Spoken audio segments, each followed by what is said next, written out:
క్రోడీకరించడం వాటికి పరిష్కారం దిశగా వెళ్ళటం కూడా చాలా ఒక రకంగా సవాల్. అంటే వీటితో వచ్చే సమస్యలు ఏమైనా ఉన్నాయా? ఎలాంటి ముడిపడి ఉండే అవకాశం కనిపిస్తుంది? కాంగ్రెస్ పార్టీ ఎలాంటి విషయాలు జాగ్రత్తగా ఉండాలంటారు? నగరాలు పెరుగుతున్నా కొద్దీ నరకాలుగా మారే అవకాశం ఉంటుంది. ఖచ్చితంగా జనాభా పెరిగితే డెమోగ్రాఫిక్ ఏరియా పెరుగుతుంటుంటే అందుకని నేను హిల్ట్ పాలసీలో ఆ భూములను మీరు బహుళాంతస్తుల భవనాలు కట్టడానికి వాడితే రేపు ట్రాఫిక్ సమస్య వస్తుందని చెప్పారు. అక్కడ నేను అదే హిల్ట్ దాని గురించి మాట్లాడాలి. 19 పారిశ్రామిక వాడలను తీసుకోవడం మంచిదే. డబ్బులు ఎక్కువ తక్కువ 5 లక్షల కుంభకోణం 2 లక్షల కుంభకోణం పక్కన పెడితే ఆ ఏరియాలో ఇల్లు వస్తే అజమాబాద్ ఇండస్ట్రీ ఏరియా ఉన్నది, అది మొత్తం ఇల్లు కట్టిన అనుకోండి, ఇప్పుడు ఉన్న స్టాఫ్కే సరిపోతలేదు, రేపు ఇంకా కష్టం కదా అంటున్నా. అందుకని నేను ఏమంటున్నా అంటే 50% వాళ్ళకి ఇచ్చే ఏరియా ల్యాండ్. ఇప్పుడు 1000 గజాలు శివలాల్ గారు ఉన్నారు, కబ్జా పెట్టుకుని ఉన్నాడు, ఆయన కేటాయించినాం. 500 గజాలు విడిచిపెట్టి 500 గజాలు బిల్డింగ్ కట్టుకుంటారు, ఏదన్నా అపార్ట్మెంట్ కి ఇచ్చేస్తారు. అప్పుడు ఏమైతే మిగతా 500 గజాలను మనం పబ్లిక్ యూటిలైజ్ కి వాడుకోవాలి. పార్కులు, ఆసుపత్రులు వీటికి వాడుకోవాలి. అప్పుడు ఏమైందంటే పరిశ్రమల స్థానంలో మిగిలిన భూమిని మనము ఇతర ప్రభుత్వ ప్రజా అవసరాలు వాడేమనుకోండి, అప్పుడు బిల్డింగులు రావు అంతటా కూడా. అంటే 9000 ఎకరాలలో 4000 ఎకరాలు రోడ్లే ఉన్నాయి, ఇప్పుడు సగం రోడ్లే. చంద్రబాబు గారు కరెక్ట్, మొత్తం కేటీఆర్ గారి అసత్యాలు చెప్పిండు. కేటీఆర్ మొత్తం 9000 ఎకరాల్లో అమ్ముతున్నాడు. అట్లా కాదు, 9800 ఎకరాలు సగం రోడ్లు పోతాయి, 40% రోడ్లే పోతాయి. కనుక అది మూలంగా మిగతాది ఏదవుతుందో ప్రభుత్వం ఏం చేయాలంటే ఇది అమ్మకం చేసుకొని అమ్మి పప్పు పుట్టాలకు పంచకుండా వాళ్ళకు ఒరిజినల్ బోనస్ ₹1 లేకుండా, ఎక్కడ అవినీతి ఉండదు, ₹1 లేకుండా వాళ్ళకు దాదాపు చేసేసి 50% మనం తీసేసుకోవాలి. అంటే వాళ్ళకి ఏమైతుంది, మేము ఎప్పుడో తీసుకున్న దానికి మాకు సగం ఇంటికి అవసరం ఉన్నందుకు సగం అయితే చేసి పెడుతున్నాం అనుకుంటారు. వాళ్ళు ఎవరికైనా రియల్ ఎస్టేట్ కూడా అమ్ముకుంటారు, బిల్డింగ్స్ వస్తాయి.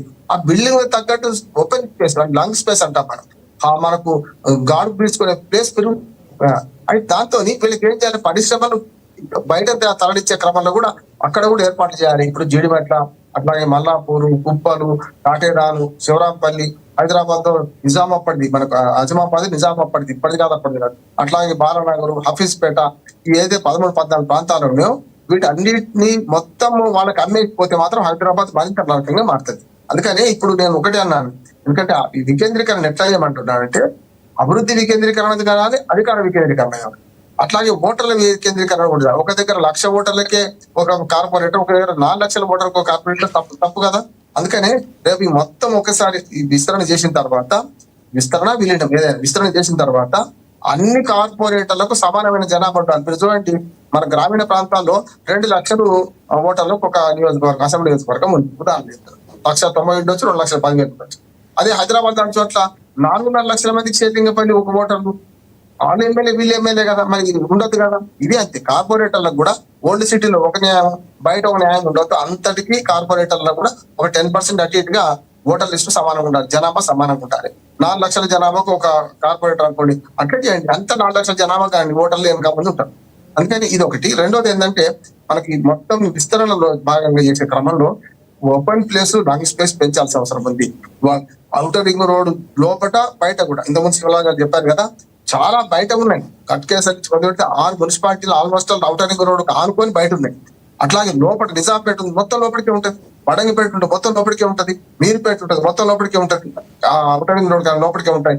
ఇట్లాంటివన్నీ చూస్తే ఈ మొత్తం కార్పొరేషన్లు కానీ వీళ్ళని కలపడం కరెక్ట్. ఎందుకంటే ఎవడు అభివృద్ధి వాంది అంటే ఏమంటే అభివృద్ధి చెందకుండా పోతుంది. ఒకటి గ్రామ పంచాయతీ, ముఖ్యంగా నేను కాంగ్రెస్ పార్టీని అభినందిస్తున్నది ఏంటంటే ఏదైనా సంస్కరణ చేస్తే కాంగ్రెస్ పార్టీ తెచ్చింది. ఈ 10 ఏళ్లలో కేసీఆర్ గారు చేసిన పని ఏంటంటే, సరే మిషన్ పని తెచ్చిండు, కాకతీయ మిషన్ కాకతీయ, నేను ఏమంటున్నాను వీటన్ని ఏమంటారు దాన్ని మన సాగునీటి కోసం ప్రయత్నం చేయడం తప్ప అంటలేదు. కానీ ఒరిజినల్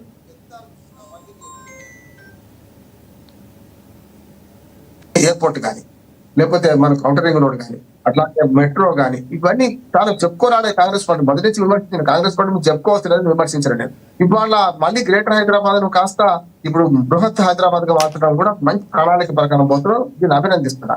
దీనిలో కొత్త సమస్యలు రాకుండా చూడాలి.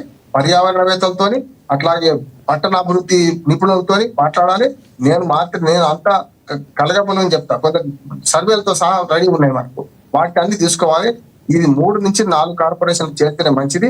హైదరాబాద్, ఢిల్లీ అట్లే ఉంది. రాజశేఖర్ ఢిల్లీ ఏముందంటే మొన్నటి దాకా 2022 దాకా సెంట్రల్ ఢిల్లీ కార్పొరేషన్ వేరే ఉండే, నార్త్ ఢిల్లీ, సౌత్ ఢిల్లీ వేరే ఉండే. అట్లానే మనకు మన బొంబాయిలో కూడా బృహత్ బొంబాయి కార్పొరేషన్ ఉంటుంది. ఆయన నుంచి మొదలుకొని 9 ప్రాంతాలు కార్పొరేషన్లు ఏర్పాటు చేశారు. ఎవరి పాలక వర్గం వాళ్ళదే. కానీ అంతిమంగా అన్నిటి కలిపి సూత్రప్రాయంగా రాష్ట్ర ప్రభుత్వం పెత్తనం చేస్తుంది కనుక ఆటోమేటిక్ గా రోడ్లు కానీ మనకు పార్కులు కానీ ఇవన్నీ కూడా ఎక్కడెక్కడ ఏమి రావడం చేసేందుకు అవకాశం ఉంటది.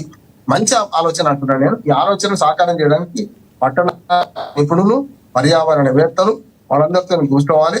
కేవలం అధికారులు, బ్యూరోక్రాట్స్ కి అవగాహన ఉండదు.